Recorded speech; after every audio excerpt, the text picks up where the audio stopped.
Hello and welcome to Podcast.init, the podcast about Python and the people who make it great. I would like to thank everyone who has donated to the show. Your contributions help us make the show sustainable. For details on how to support the show, you can visit our site at pythonpodcast.com. Linode is sponsoring us this week. Check them out at linode.com/podcastinit and get a $20 credit to try out their fast and reliable Linux virtual servers for your next project. And that $20 is now getting you more because they just upped their baseline server to be 2 gigs of RAM instead of 1 for the same $10 price. So go ahead and check them out. We're also sponsored by Sentry this week. Stop hoping your users will report bugs. Sentry's real-time tracking gives you insight into production deployments and information to reproduce and fix crashes. Check them out at getsentry.com and use the code PODCASTINIT to get a $50 credit. You can also visit our site to subscribe to our show, sign up for our newsletter, read the show notes, and get in touch. And to help other people find the show, you can leave a review on iTunes or Google Play Music and tell your friends and coworkers. We also have a discussion forum at discourse.pythonpodcast.com for your opportunity to find out about upcoming guests, suggest questions, propose show ideas, and interact with other listeners. Your hosts as usual are Tobias, Macey, and Patti, and today we're interviewing Russell Keith-Magee about the BeeWare project, which is a collection of tools and libraries that are meant to be composed together for building up your Python development environment. So, Russell, could you please introduce yourself? Hi, my name is Russell Keith-Magee. I'm a 10-year veteran of the Django core team, former president of the Django Software Foundation. But as of the last year or so, I've been paying a lot more attention to the BeeWare project, which, as Tobias said, is a collection of tools and libraries for building user-facing applications and tools in Python. Been looking primarily at the mobile space, but also desktop space, TV, set-top boxes, and things like that as well. How did you get introduced to Python? I first came across Python about, about almost 20 years ago. This is sort of back around with a 1.5, 2.0 schism that was evolving. It was sort of just an introduction to me as like, hey, here's another language you can play around with. Red Hat was using it as their sort of configuration language, and it really was not much more than a scripting language in that capacity. But it looked kind of interesting, so I had a bit of a tinker and had the first reaction that just about everybody has, which is, oh my God, wait, you got syntax significant white space, and then kind of put it on the back burner for a little bit. But then I sort of over time grew to kind of like it a lot more and started tinkering with it a lot more. I had a sort of a background project that I was playing around with going back almost 30 years at this point that I've always wanted to get off the ground, and sort of it become this test bed where I knew the problem space really well, and so I would just kick around. I want to learn a new language. Well, let's try and re-implement what I already know in this new language. About 10, 11 years ago, I came to the realization that this web thing wasn't going away, and maybe the web was going to be a way of solving this problem that I had, and was looking around for web frameworks and sort of fell into Django. Django had just been released, and it just kind of clicked in a way that PHP and Rails and the other options that were available at the time just didn't kind of click. And at that point, sort of my Python usage went from being casual scripting language on the side to being, serious day-to-day programming. Everything that I'm doing in Python type space. So you gave a brief overview of the BeeWare project, but could you go a little deeper into what it is and what goals you have for it? Okay, so the BeeWare project actually started in almost a completely different space. About 3 years ago, I gave a talk at PyCon Australia talking about the tools that we as developers use to develop Python. I've been around the traps for a while. I cut my teeth learning to program on Turbo Pascal and Turbo C back in the late 80s. And one of the most notable characteristics of that as a programming environment was that they had a really, really fast compiler, and they had a really, really good graphical debugger, as in like you could step through the code, see where the code was, inspect all the spaces, all the values, all the variables were, and so on and so on. But if you wind the clock forward 30 years, somewhere in the mid-90s, GCC took over as the C compiler, and we got GDB. Now, GDB is a fantastic debugger, but it's almost toxic from the point of view of a user interface. And my sort of observation at the time was, and nothing's really improved in the Python space. PDB is a fantastic debugger, but it's got an almost toxic user interface that has inherited almost directly line for line for the way that GDB works. So I was positing this sort of theory that the Unix philosophy of do one thing and do it well is a really good philosophy, but it doesn't preclude having a good user interface on the front of that. If you need to show a debugger, then you show a debugger and you show where the lines of code are. You don't try and force it into an 80 by 25, one line at a time console interface.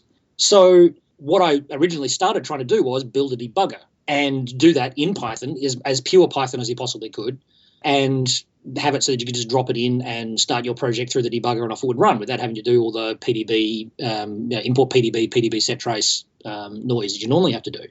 Now, in order to do that, you need to have a widget toolkit. And at the time, I thought TK Inter was going to be the way to do it. Yes, it's messy. Yes, it's old. Yes, it's nasty. But, it was there. It works out of the box. You just you just use it and it's there.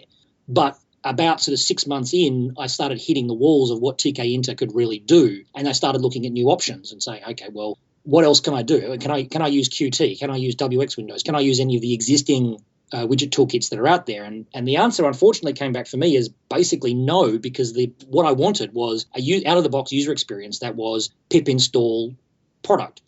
And Qt and WX just can't do that because of the way they work. So I sort of had a bit of a crisis of faith at that point and did a bit of poking around and actually stumbled across Piglet, which is a version of Pygame, effectively, or a variation on sort of advancement of Pygame. And internal to that, it uses a whole bunch of calls to say, hey, let's get a full screen device interface. But it does it without having any compiled C components. And I sort of was looking at that saying, hang on a second, how does that work? And dug into it. And it turned out that, this sort of Objective-C bridging is actually really easy to do on OS X. So from there, I sort of extended out a bit and thought, well, okay, hang on, that means I can build an entire widget toolkit touching all of the native widgets on a Mac without having to have a compiled component. So I get around the problem of Qt and WX needing to have a C compiler in order to be installed or having something in the system library. So I can just pip install it. Okay, so then the mind keeps going and saying, okay, well, that's fine. That gets me OS X. What about other platforms? Well, okay, on Linux, then it's just, you've got native GTK bindings, so that's fine. That's straight Python. You can use Python straight up. On Windows, well, okay, there's C bindings there, so we can bind it. We can hook into that. But why is someone going to give a damn about yet another widget toolkit if you start working on one? And it sort of occurred to me that the one thing that WX and Qt and all the other options at the moment don't do very well is mobile. We've got this mobile platforms are a thing. They're out there. They're not going away. So, okay, how do we? What can I do all this sort of thing on mobile? Can I start writing Python code in mobile? And so I started digging into that mobile space, and it's effectively 3 years later, effectively where I'm at is now I can start popping the stack back out again and say, okay, well, now I've got a widget toolkit that I can run Python on iOS, I can run Python on Android, I can write widgets against the native API bindings, and now I can write what I started out to do originally, the widget toolkit that can target multiple platforms from a single code base, and then hopefully eventually I'll get back to writing the debugger that I wanted to write 3.5 years ago. So there are actually a couple of other graphical debuggers after a fashion, mostly using the curses interface. The one that's coming to mind right now is WinPDB. So I'm curious what your thoughts are on that in juxtaposition with the graphical debugger that you ended up building up.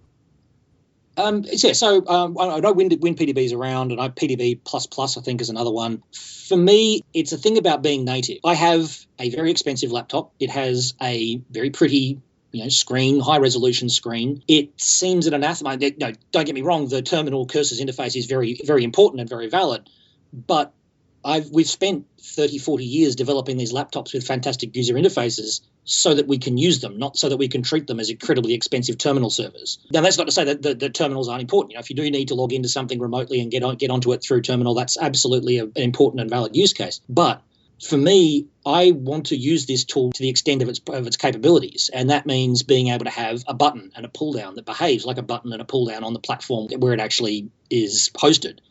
That's not to say like a lot of the internal tools and techniques that WinPDB or PDB++ are doing are really useful and really especially good if you're having to log into a remote terminal, remote server somewhere and debug your code. But for me, I want to have a pretty user interface, not just because it's pretty, but because that user interface affords more power. It affords better understanding of what's going on. It gives you an easier interface to introspect what's going on. And so I'm assuming that same philosophy applies to your inspiration for building the Cricket test runner and the Duvet visualizer for coverage data? That's exactly right. So, I mean, I started with Cricket instead of the debugger because it seemed like a slightly easier elephant to eat. It's slightly smaller. All you've really got to do is show a tree and some test failures. And that was sort of my original proof of concept that this Unix philosophy thing can work. It's a visualizer of test output. A lot of people seem to like PyTest, and it is a very, very good test runner for Python. But for my money, it's still giving you exactly the same output that unit test gives you. It's ... f ... x ... s ...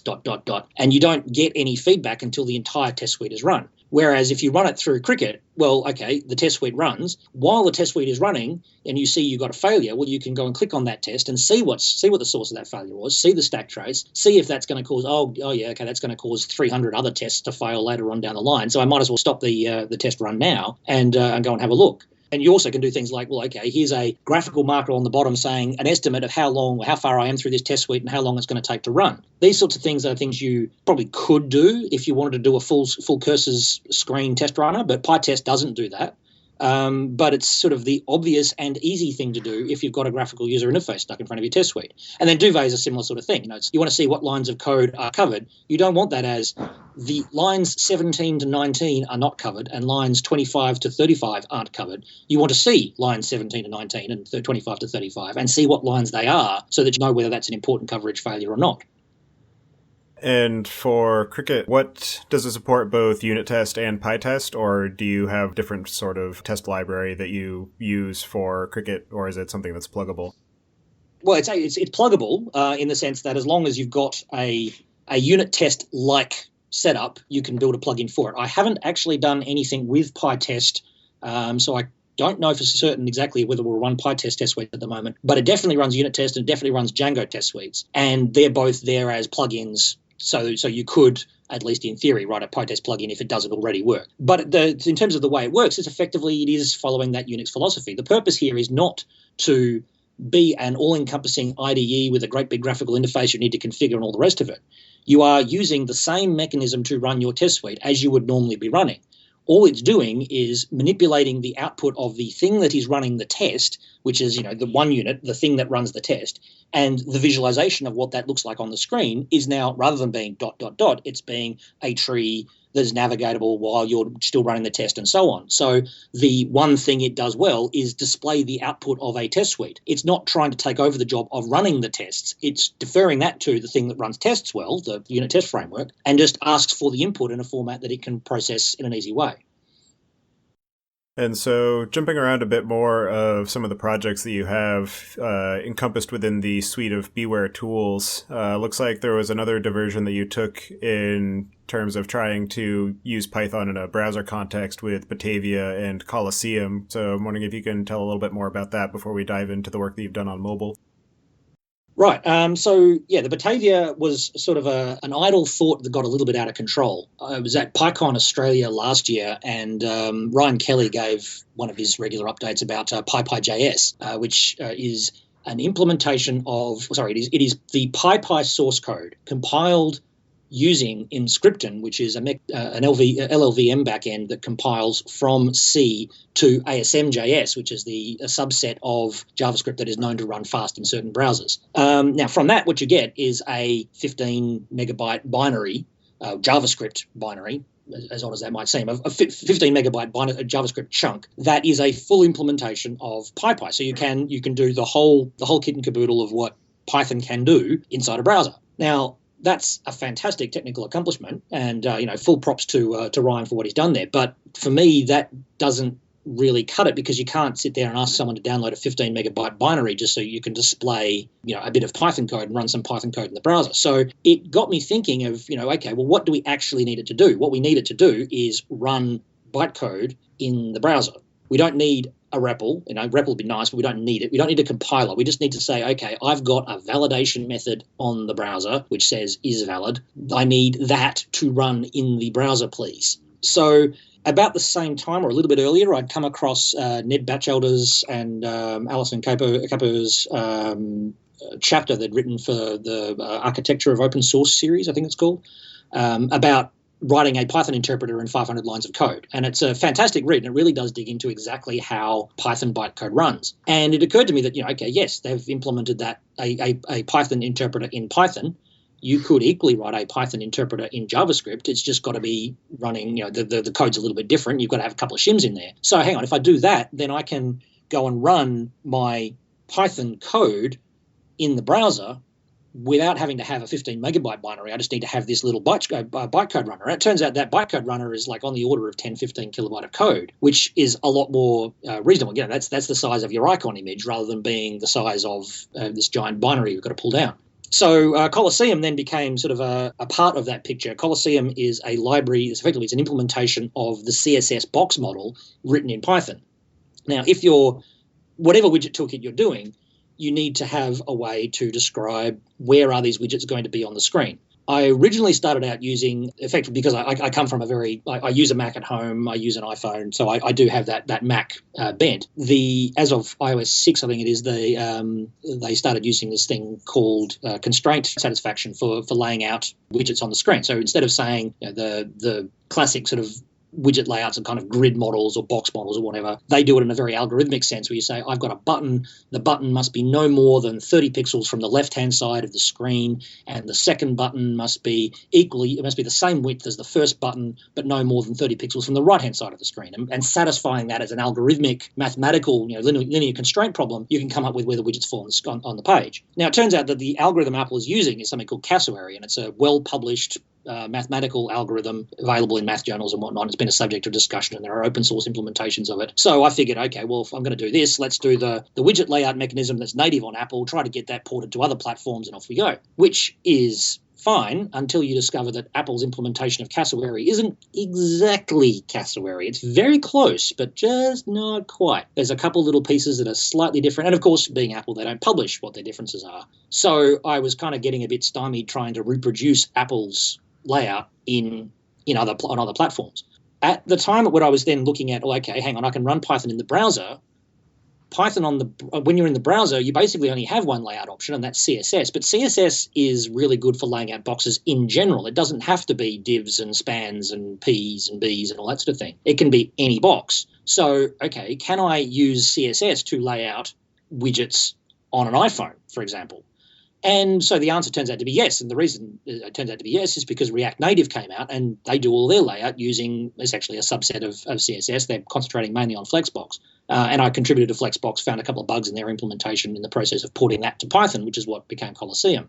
So, the whole Batavia and Colosseum sideline is in some regards, a bit of a distraction. But by the same token, it's also an interesting little experiment in that it means that the web browser just becomes yet another platform on which you can deploy software. I have desktop software. Desktop software behaves a certain way, has buttons, has pull downs, has all that sort of thing. But there's also the phone. The phone has buttons and whatnot in a certain way, but so does the browser. The browser has buttons and certain user interface conventions and whatnot. And so I sort of managed to roll how do you just deploy an application to our web browser to be essentially the same conversation as how do I deploy an application to the desktop or an application to the phone. And that's what I presented at JangoCon Europe this year, was a sort of initial proof of concept that, you could take the same, put a button on a page at the bottom of a list. When you push the button, add an item to the list, contact an API server, get a response back. Do that, write an application entirely in Python, no HTML, no CSS required at all, and push it and serve it as a browser application. Wow, that is quite the achievement and definitely a very appealing prospect for anybody who is more a fan of back-end code than front-end code, like myself. And that's kind of, a lot of what I've been driving here is, my undergrad degree is actually in physics, not in computer science. And I migrated because I did want to spend more time doing computing. But my background comes from a space where I'm used to dealing with people, or I come from a community of people who are smart and capable, but not necessarily computer scientists. And whilst I completely appreciate why Objective-C or Swift or these languages and the APIs that Android provides, the APIs that iOS provides, and the APIs that web server provides are very useful and very important and are structured the right way to exploit the capabilities of the hardware, most people who look at a computer aren't interested in learning that. They just want to get something on the screen. Your scientist who wants to do an experiment just wants to capture the data. It doesn't, it can't be a bad user interface, but it doesn't have to be a finely tuned and honed experience as if it was a custom written application. It just needs to get the damn data. So providing a mechanism that says, okay, here is a mechanism which you can say, put a form on the page, get the data, and post it to a URL, and do that as quick as possible is an appealing prospect for a very large community of people. Not necessarily the same community of people that are going to go and step off and write, the next Uber for cats or whatever, but the community of people who just want to have the app that works for them for that one-off application. So, following on to this, at PyCon US this year, you made a presentation about the work you've been doing to bring Python to the iOS and Android platforms. I'm wondering if you can provide a brief high-level overview of that presentation for anybody who hasn't seen the talk yet.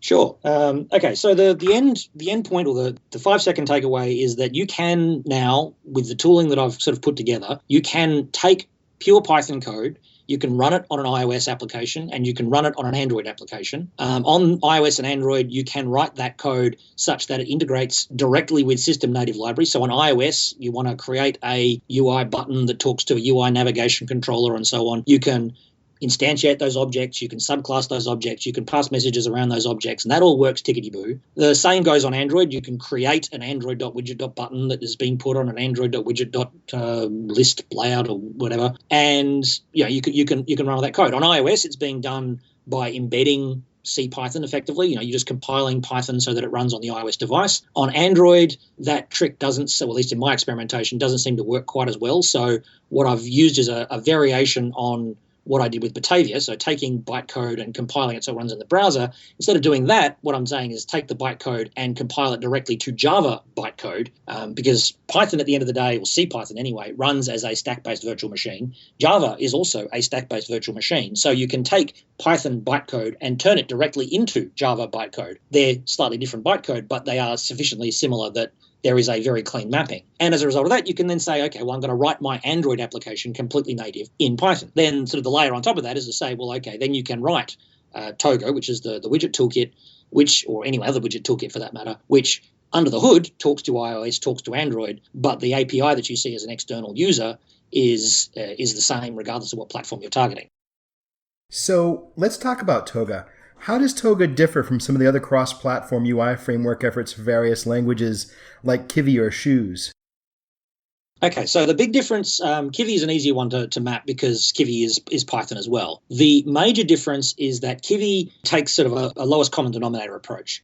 When you build an application in Kivy and you put a button on the screen, you're not native anywhere. Kivy effectively just says, I've got a canvas. The canvas is the size of my device's screen, or the window that my application is running in, and I'm going to put a button at 10,10, and it's going to be 100 pixels wide and 50 pixels tall, and it's going to have this text on it. And Kivy takes control of the whole process of drawing that button, how that button renders when you click on it, when you press on it, whatever else. As a result, you do end up with a consistent user interface across all platforms. Now, every Kivy app, run it on an iPhone, run it on Android, run it on desktop, they all look the same. But they don't look like the platform that they're on. So it doesn't look like an iOS button. It doesn't look like an Android button. It looks like an alien application everywhere that it runs. Now, for some applications, that's completely fine. Now, if you look at something like a game, for example, games, you're more worried about the aesthetic of the game than you are about how the application looks and behaves. And for those applications, Kivy is fantastic, and it's exactly what you need. But for my money, when I'm dealing with apps, when I'm dealing with things that aren't games where I'm looking for that aesthetic, I want a button that looks like it's system native, and not just looks like, but behaves like as well. If you take things like accessibility, Apple spends a lot of time developing accessibility controls to make sure that people who are hard of sight, hard of hearing, all the rest of it, or motion disabled, are able to use the phone. And they provide all sorts of internal affordances, and they are built into the widgets. But if you use something like Kivy, where they've taken over control of the process, you don't get those affordances.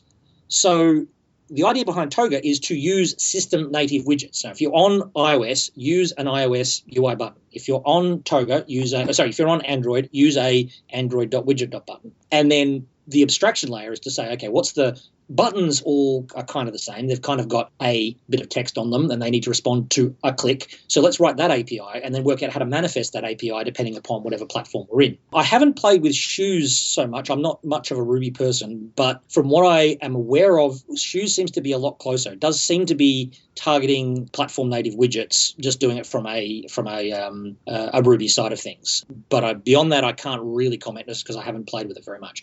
What I have seen, it looks like it may have at least historically still had a compiled C component. So I don't know if its installation story is as simple as gem install Shoes. Given Wise history, I suspect it might be. However that worked. But yes, I don't know enough about Shoes to be able to comment in detail. So that's perfectly fine. And you're right that the native component of shoes was definitely one of the more troubling aspects of it. Someone tried to do a green shoes port where they ported shoes to the JDK so you could take advantage of that. But that's all kind of neither here nor there. I realize I worded the question kind of poorly. What I'm really shooting for here is, for instance, aside from the underlying sort of rendering layer, the fact that Kivy doesn't use native widgets and that Toga does, with Kivy, when you, as the programmer, build a UI, you use relatively traditional sort of UI toolkit techniques in terms of you use layout managers or whatever they're called in Kivy, layout container types, and you're calling various APIs as a result of that. With shoes, it used almost kind of like an HTML CSS model in terms of the way things were organized and the way widgets were organized on the screen. And I was kind of curious about what sort of Toga's conceptual underpinnings were in terms of how the programmer interfaces with the toolkit to get the job done.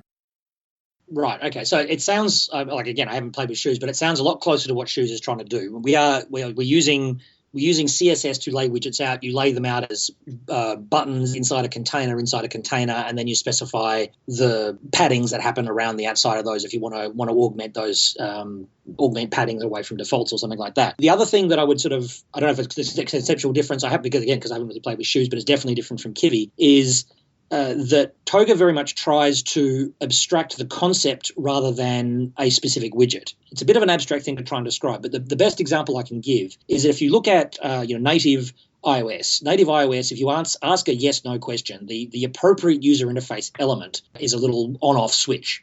There's no such concept as a checkbox to say yes or no. It's like you have this on-off switch to say this thing is on, this thing is off. If you go to Android primarily, if you ask a yes/no question, they use a checkbox. Now, most widget sets that I've seen that are sort of cross-platform will either take the approach of saying, well, we're just going to provide a checkbox widget and draw it as a checkbox widget everywhere, which is sort of the thing that Kivy does, or they will map checkbox onto on-off switch on certain platforms because that's what it's, this seems to be the best mapping for this particular concept. The way or the direction Toga goes is to try and abstract away the high level use case here. So there is no checkbox widget, there is a yes/no question widget.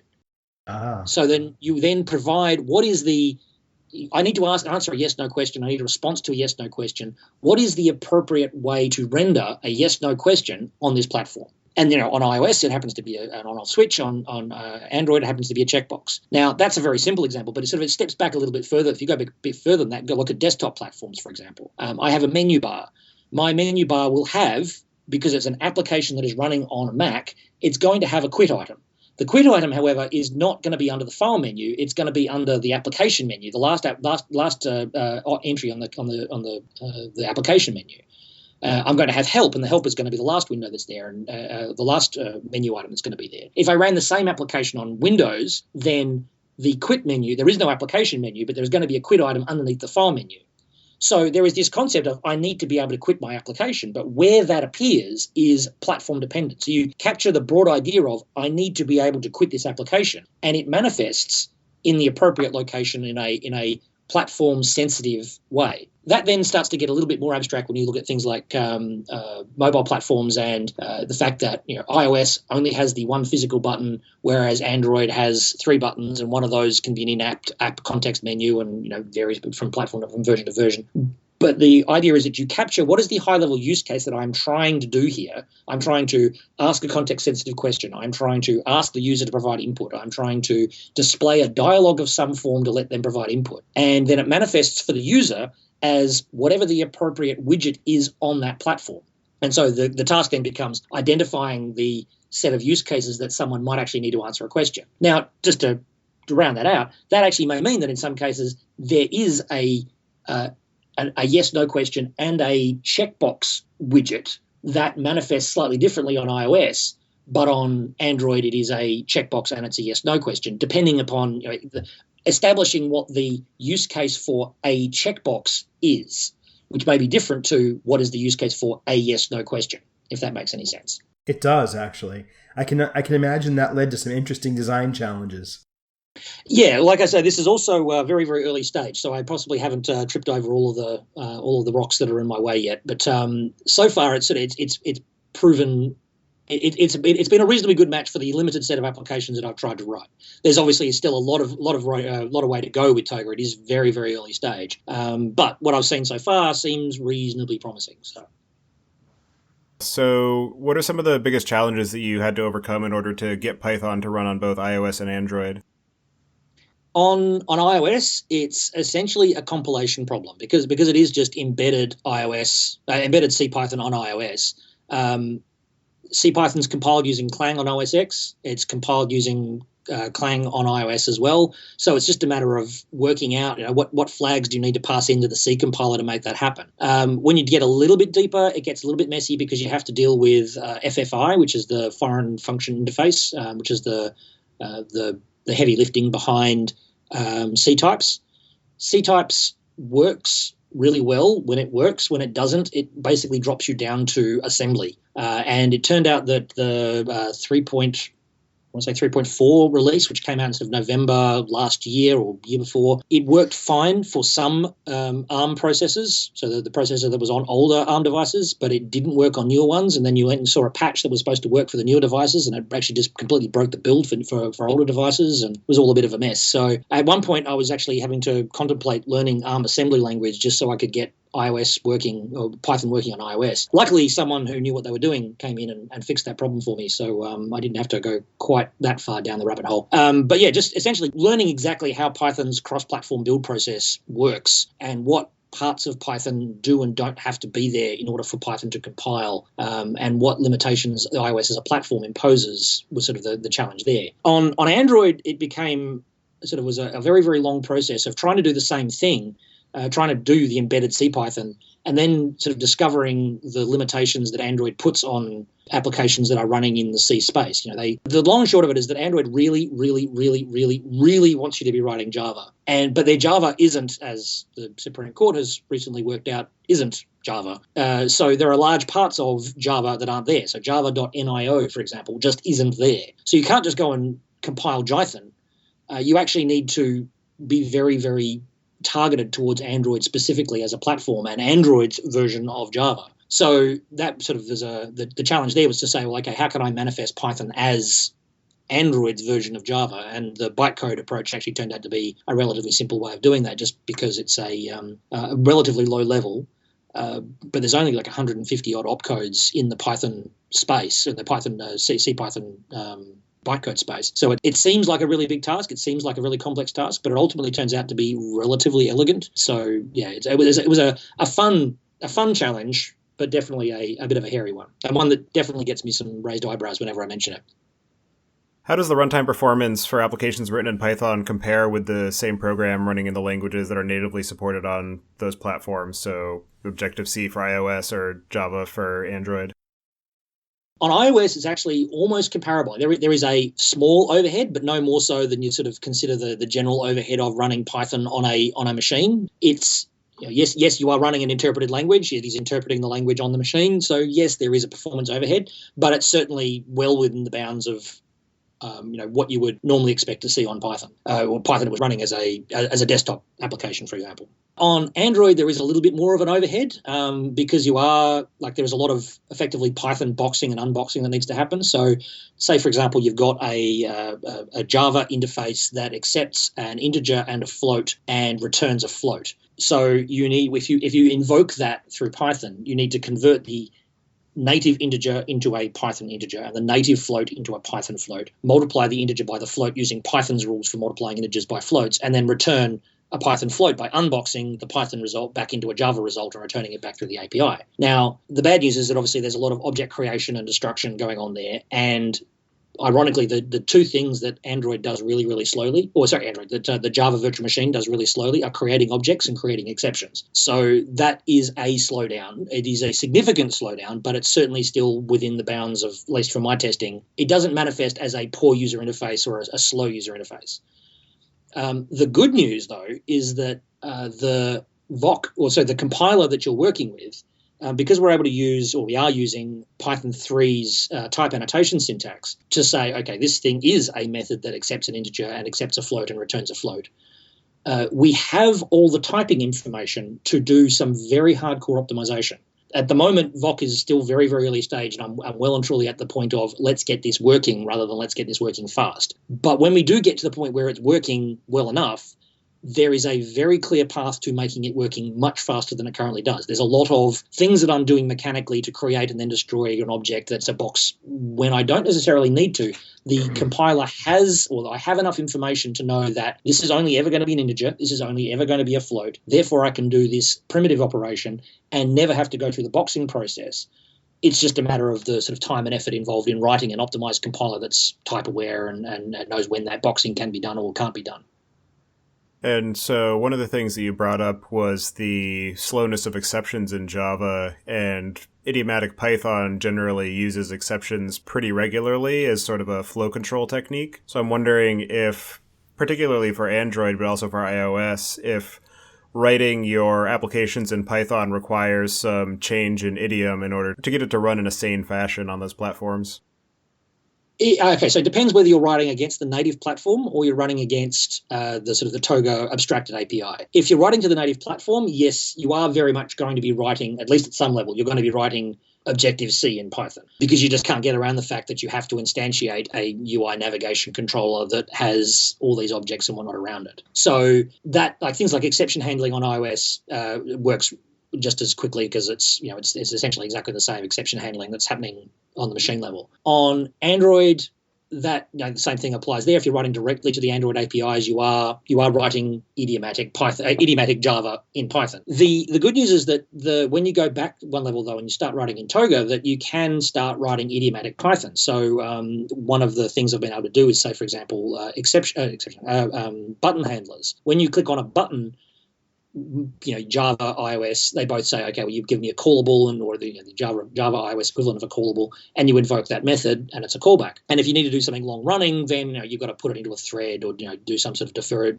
process in there. Doing it through a level of abstraction means that at least at the first level, it's very, very easy to say, well, okay, I'm just going to make that a generator, and the generator will go there and you say, okay, do a small amount of processing and then yield to the event loop, and then do a bit of processing and a yield to the event loop. And I haven't quite got to the point of integrating completely with the iOS event loop, but it's on the conceivable, not far from on the horizon, being able to do Python 3.5 async by just saying yield from a HTTP handler, for example, or a requests handler, and that just being an asynchronous call that behaves as an asynchronous call without actually having to do any of the underlying juggling that you would need to do asynchronicity on the Objective-C API. So the moving back a layer into something like Toga does afford writing idiomatic Python in Python.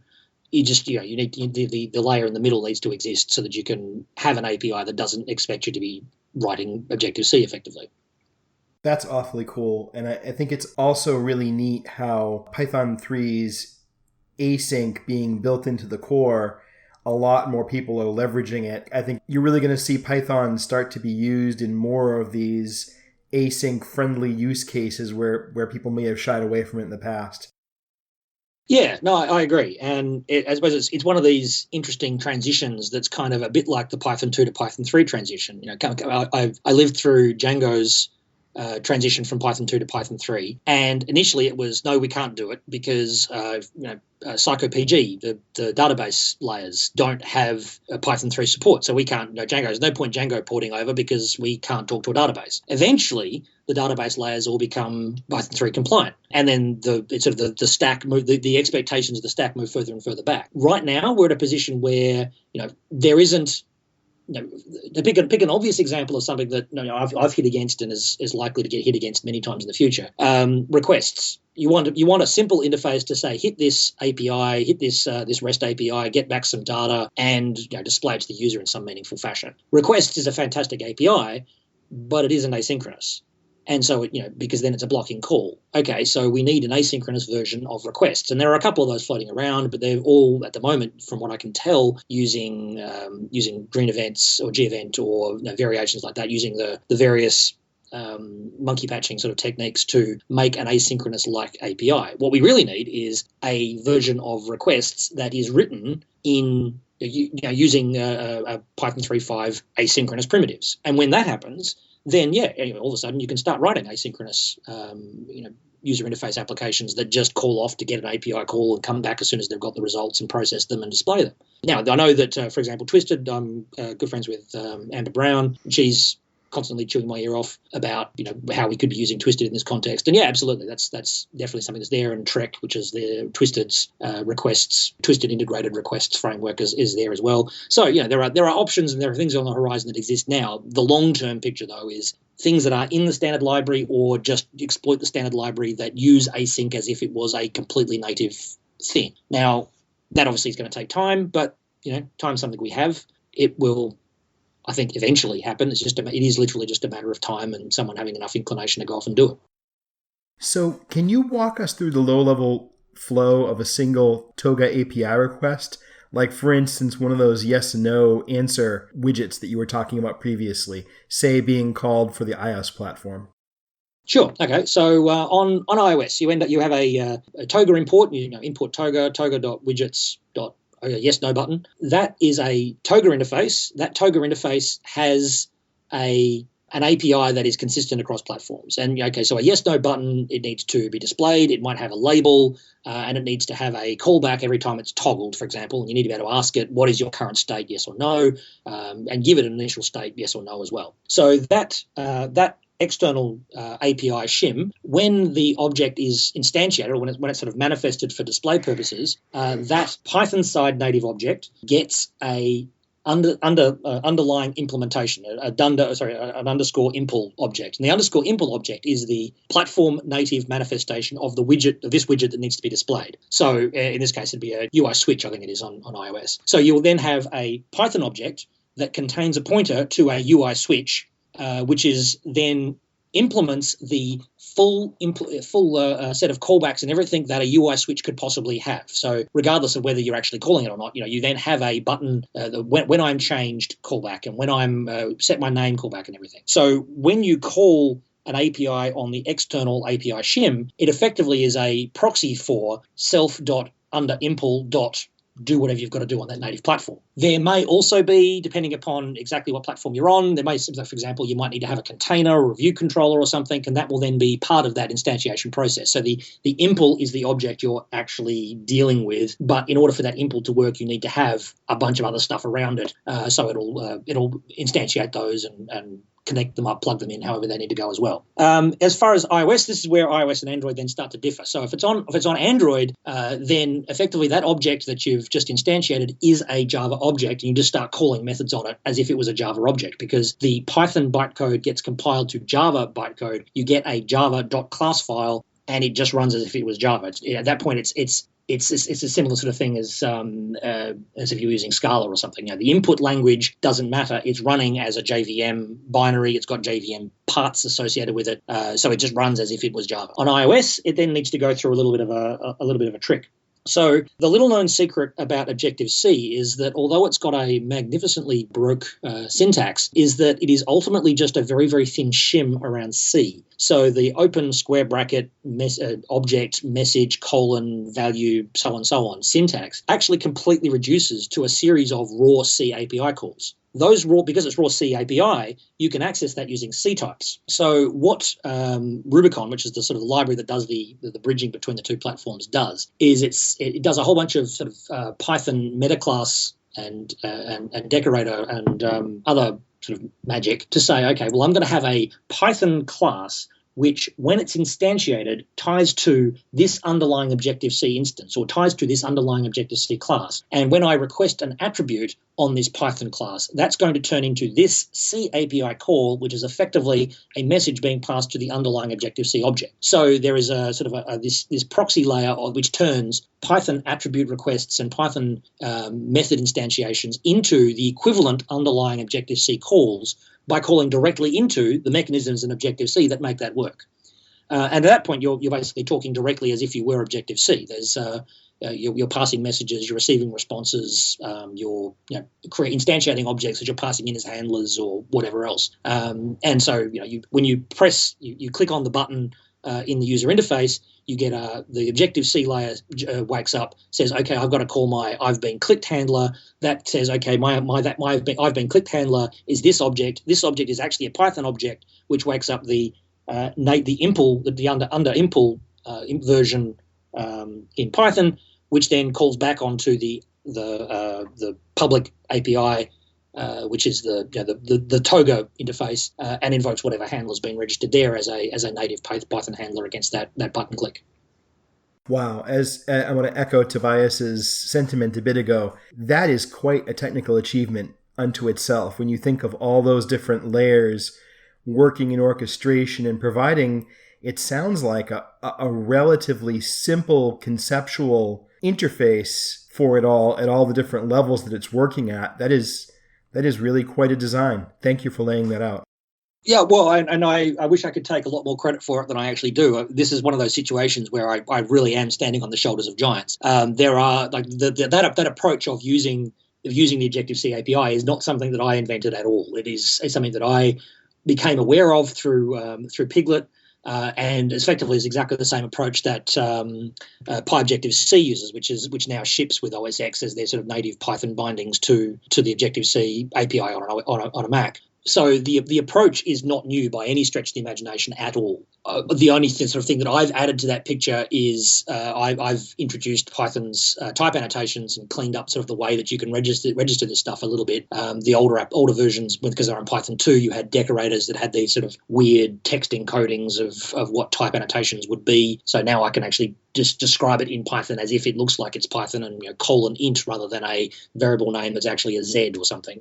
So yeah, This technique is not something I invented. It's just something that I'm exploiting, and I'm happy to tell people about it because it is at the end of the day a very elegant approach. But it's also, at some level, it's also this sort of the same sort of underlying thing about where BeeWare came from, about being the Unix philosophy of doing one thing and doing it well. There are multiple little problems here that need to be solved in order to get Python running on Android, running on a mobile device. There is the underlying core problem of I need a Python runtime that works on this machine. So I need to be able to say print hello world and have it do something. It doesn't have to interact and throw a button up. It just needs to display and run. And you can do that. And that's what the Python iOS support library is as far as BeeWare is concerned. That is independent of the problem of can I write Python code that talks to the native system bindings? And that's what Rubicon is. And then on top of that, you need to be able to say, okay, well, now I want to have an abstracted layer that allows me to create a button without having to care what the native platform is. And that's what Toga is. So it's a series of layers on top of layers on top of layers. Each one of them does one task, does it hopefully well, and builds on top of those. Each one of those is an independent project and can be maintained and completely independently of everything else. So you can say, here is Python on iOS. It doesn't talk to system native bindings, but it does let you run Python code on iOS. And if you want to fix it, that's the only problem you've got to deal with. You don't have to deal with whether or not it can talk to a UI button. You just got to say, can my Python code run? And then when you start talking about Rubicon, you can say, well, okay, assume that Python runs. How do I get this to work? What do I need to do? How do I improve this? How do I improve the bindings and so on? When you get it to Toga, you say, okay, well, I'm just going to assume I have access to the system native bindings. How do I display an API that is clean and elegant and provides a Pythonic interface for developing user interface applications? Yeah, that's definitely one of the best arguments for the benefits of composition that I've heard. So definitely agree that, like you said, having the distinct responsibilities for each layer will greatly simplify the model and the amount of effort required at each of those layers to actually get something that works and is maintainable.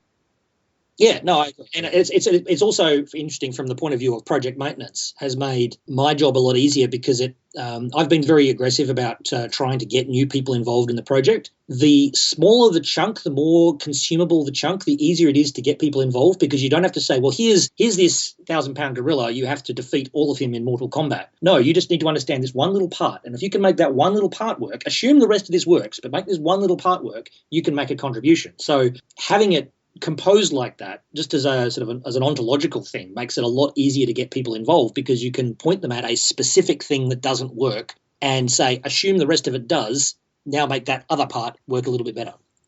So do you view your work on Toga and the associated libraries as a hobby project, or do you think that it'll turn into a production-ready tool set that people will use for shipping production applications?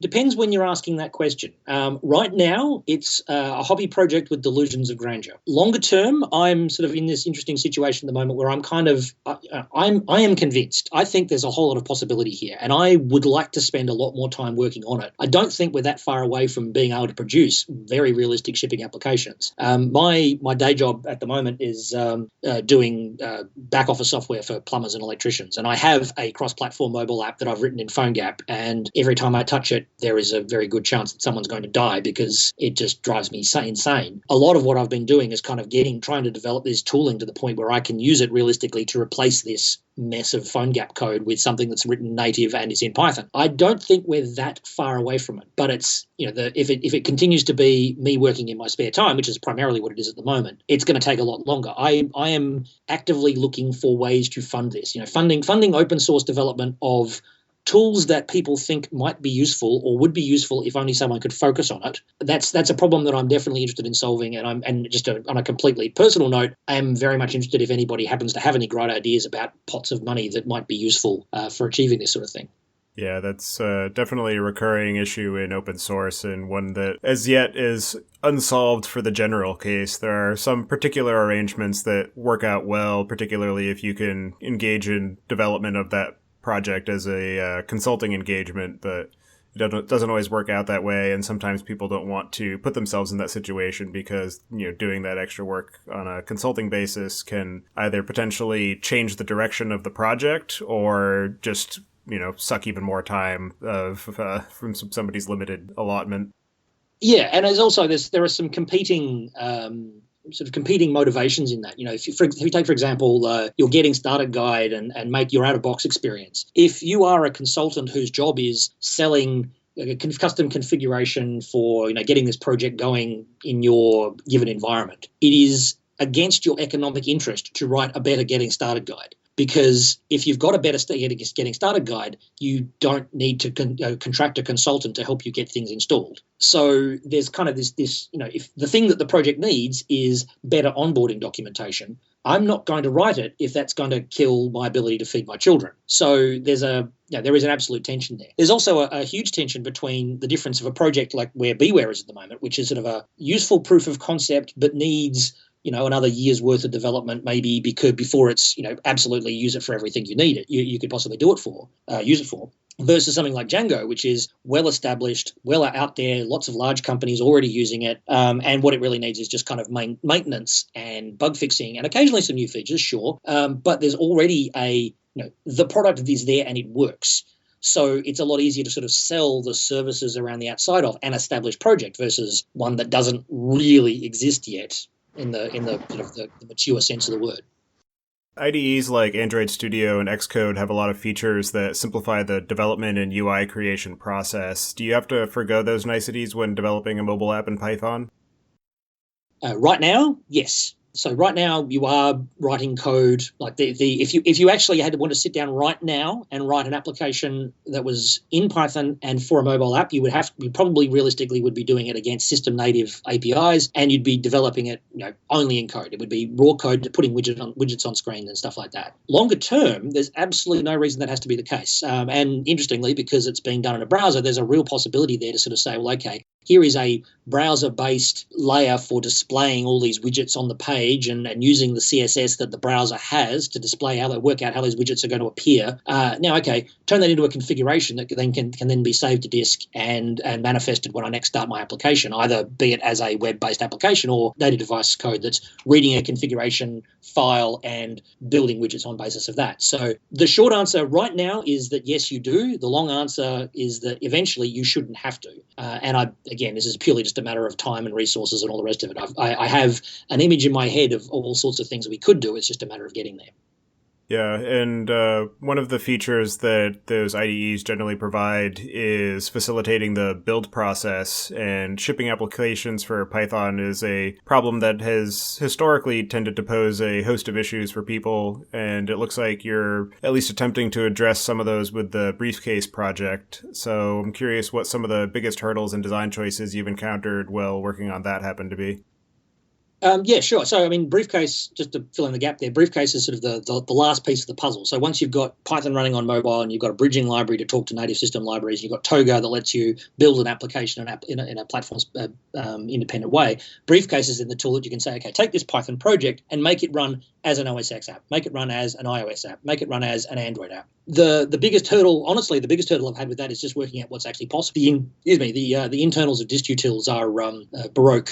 Not broken as in Baroque. They're eclectic and not especially well documented in my experience. So it's sort of been a process of, hey, you can actually build a plugin that's the equivalent of BDist RPM, BDist wheel, and have it spit out something. I've also benefited from using Cookie Cutter there. Again, Audrey Roy Greenfield and Danny Greenfield Roy, if I've got their names right, to roll out project templates effectively. So the technical issue there is really just working out what is an app on a given platform and how do I make that happen? So on iOS, it's an Xcode project that's rolled out. On OS X, it's a .app directory that just happens to have some magic metadata in various places. At PyCon a couple of weeks ago, I got a huge amount of interest from people wanting this working on Windows, and I've got some ideas about how that might actually work without too much drama. So shipping Python applications and having it appear on someone's app, give them here is my ball of code. The end user, there are some use cases like a debugger, like Cricket, like Duvet, where you do genuinely have to care that this is a Python project because you're running a Python debugger over Python code and you want it to run inside your virtual environment with the environment that your project has got set up. If you're running a user-facing tool, the end user should not have to care that they're running Python. They shouldn't have to configure their Python path. They shouldn't have to modify their environment variables to make sure that it can find the Python interpreter. It should just be, here is a ball of code, run it, or install it using whatever process that user's native platform happens to be. And that is something that Python has not historically done well. That's something that Glyph Lefkowitz has been very vocal about of late. And I think he actually spoke about that at PyCon as well. And I'm definitely interested in sort of this big picture of making Python a viable option everywhere. That's a big problem that does need to be solved. Have you looked at all at the work that the Kivy team has done with their Bulldozer project? I've done a little bit of looking at it. Part of the problem, I don't like sort of smack talking on Kivy because at the end of the day, Kivy is a working alternative and Kivy does work very well. My experience, though, is that Kivy is very focused on building Kivy things, which is fine. And it does mean that they can document their Kivy stuff and it spits out Kivy code very well. But my experience at trying to get Kivy things to work outside of Kivy has been very, very painful. And in particular, they've got some technology choices, in particular things like Cython, that I just can't get my head around. I know Cython works. I know a lot of people like Cython quite a bit, and power to them if they want to go ahead and use that. But from my perspective, it's a little bit it's just a little bit too flaky for me to enjoy using it. The first time I used Kivy, I ended up spending a couple of weeks trying to work out why something wasn't working, and it was because of a point release of Cython that broke something that Kivy used. And for me, as soon as a C compiler gets involved, if you're talking about a Python project, you've already lost the game. I have had a brief look at what they're trying to do. I haven't had a detailed look at where they've ended up with that. I'm certainly open to talking to anybody from Kivy if they want to combine forces and end up take over the world that way. Closing it out a bit, do you think that there will ever be a release of iOS, Android, or even a brand new mobile platform that will actually just ship Python with native support? Dream of dreams. I would absolutely love to be able to say yes.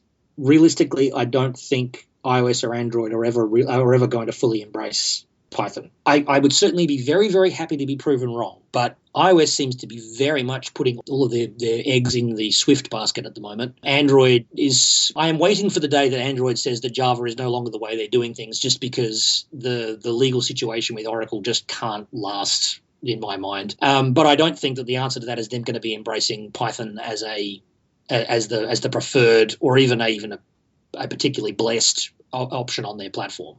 They've had people in the Android team who have done, there's a scripting languages for Android layer, and it's the way they've chosen to do things is just, yes, it makes sense in Android, but it's really eclectic and isn't really an option for shipping actual Python applications where the user doesn't have to care they're running Python. So I think the best we can hope for is a slightly better situation of where we are now, where it's kind of not blessed but not actively discouraged either.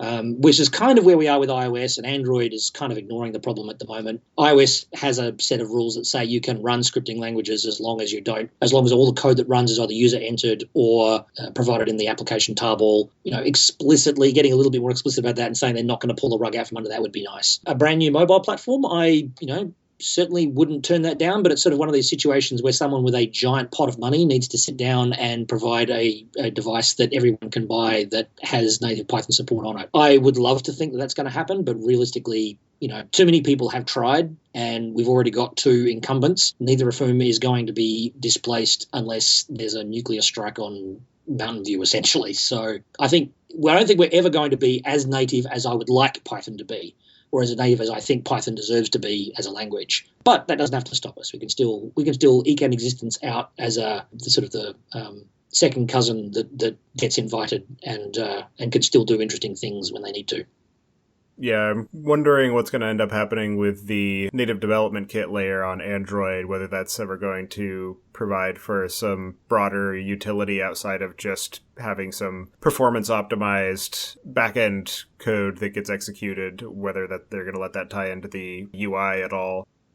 And that's really the killer point. If they ever expanded the NDK to be something where you could actually get access to an Android.widget.but, then all the stuff I've been doing with Voc goes out the window. You don't need to do that. You just go straight to CAPI and invoke whatever you need to invoke. The catch is I don't think they're going to do that. They might, and I could be proven wrong. But so it really does hinge on getting access to system native code without being forced to go through the Java libraries, because it's the JNI layer that really makes everything a nightmare on Android as a platform. And that's why I ended up saying, well, let's not worry about JNI. Let's just go straight to Java and talk to the stuff as if it was Java. It's certainly not the best answer, but it's also, interestingly, although what I've been doing is with Voc, the Java bytecode compiler, is targeted, or the reason I'm doing it is so that we can run on Android. There's absolutely nothing Android specific about it. So I did over the PyCon sprints, just as a proof of concept, spat out a swing application that was written in pure Python. And, it was like 15, 20 lines of code and fairly idiomatic and made a bunch of sense. But there's no reason you couldn't do that for Swing. You could do it for J2EE. You could do it for a Minecraft plugin. You could do it for a PyCharm plugin. Anything where it is a native layer that where the native platform is Java. Java's, despite Oracle's best efforts, isn't going anywhere in a hurry. So, that's a platform that it behooves us to have a good Python answer for. And Jython is also a very good answer in that space, but the Jython team suffers the same sort of problems that I'm suffering of finding resources to actually back it. So are there any questions that we didn't ask that you think we should have, or anything else that you want to bring up before we move on? No, nothing specific. I mean, it's the one thing that I'd sort of throw out there is as an open offer, and it's something I've said on Twitter on many occasions, is that young projects don't get anywhere if they don't get people involved. So I have been very, very active about saying that anyone who wants to become a contributor to any of the BeeWare projects, I have an open door offer to anybody who wants to become a contributor. Because we are an early stage project, a lot of the things that need to be done are very low hanging fruit. At the PyCon sprints, we had at its peak something like 6 tables of people, 6 full tables of people who were contributing. We introduced 45 new contributors to the BeeWare projects over the space of a 4-day sprint. And some of those people, like one of them, one woman in particular, had only really just learned how to code, and this was sort of her first time really using GitHub, and she now has commits in Voc. So this is not Voc, in Batavia. So I have an open offer to anybody who wants to get involved. Just hit me up on Twitter, hit me up on the contacts through the website, and you should be able to find me, and I can walk you through the process of getting involved. Great. And that leads us nicely into asking what are the best ways to keep in touch with you or follow up or ask questions or ask for help. For sure. So the BeeWare project as a whole, its Twitter handle is PyBeeWare, PYBEEWARE. Our website is pybeeorg. And from that, you should be able to get just about anyone or contact any of the other projects. There's a lot of GitHub stuff all under the PyBee organization on GitHub. Yeah, from there, get in touch and we can find something for you to work on. Great. So with that, I will move us on into the picks. For my first pick today, I'm going to choose a Japanese cast iron tea set that my wife got me recently. So I've been drinking a lot of loose leaf tea, and it's a really nice way to have a small personal sized pot of tea or enough to share between two people. And it's been great to use. The cast iron holds the heat so that it will keep the tea from cooling down too quickly, and it comes with two nice little cast iron teacups as well, and it's all enameled on the inside. So definitely pretty great for anybody who likes tea. And with that, I will pass it on to you, Chris. Great. I just have two picks today. The first pick is a cidery that is local to me here in Somerville, Massachusetts, called Bantam Cider. They make some great stuff. I'm generally not a big fan of cider because most of it from most places tastes like apple juice to me.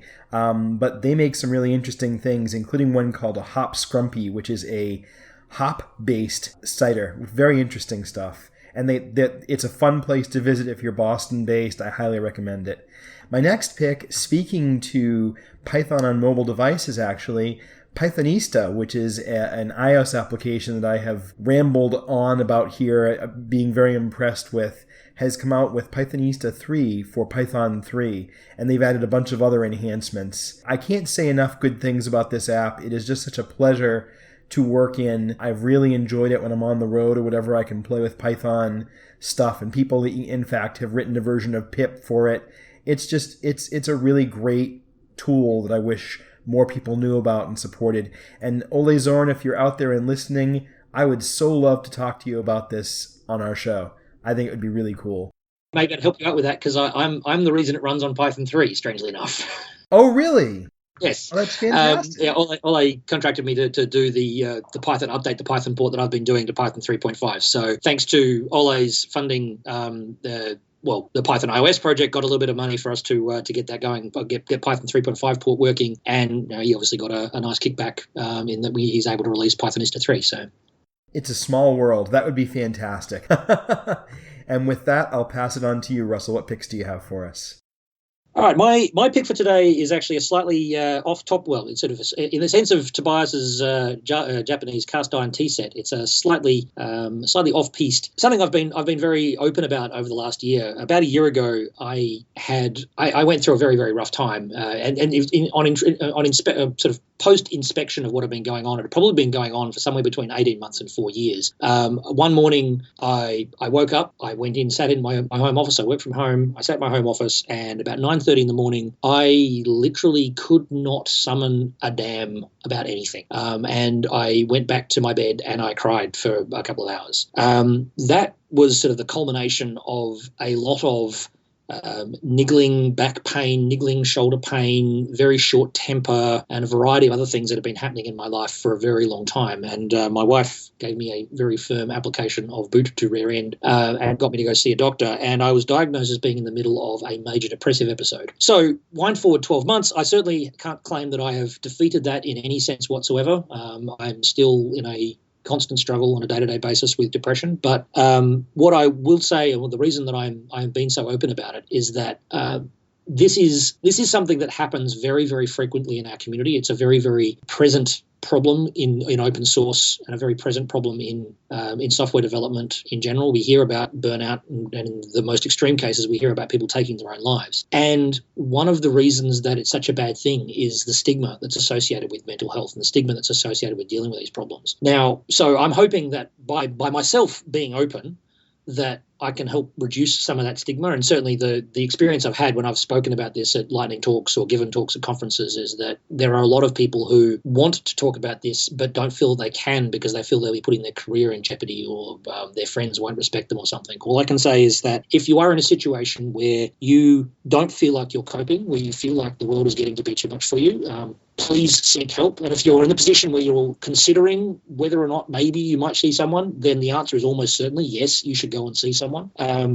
Because you don't have to live like that. Life is supposed to be enjoyable. Life is supposed to be fun. If you are finding yourself in a situation where life appears to have lost its joy, where you're finding it very difficult to find the motivation to just get out the door and do something, do anything, then please seek out professional help, be that psychologist, psychotherapist, doctors, whatever you can find and whatever you can get to hand.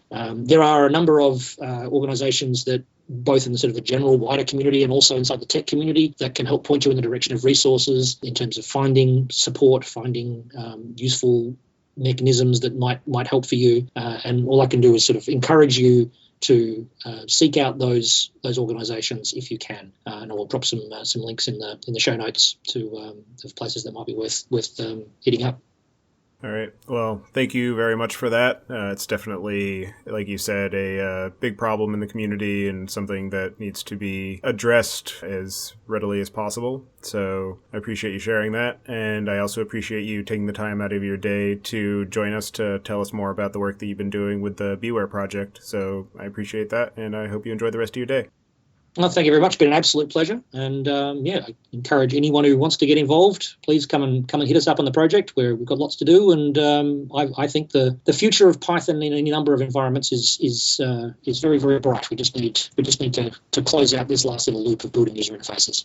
Thanks. Good night. Good night.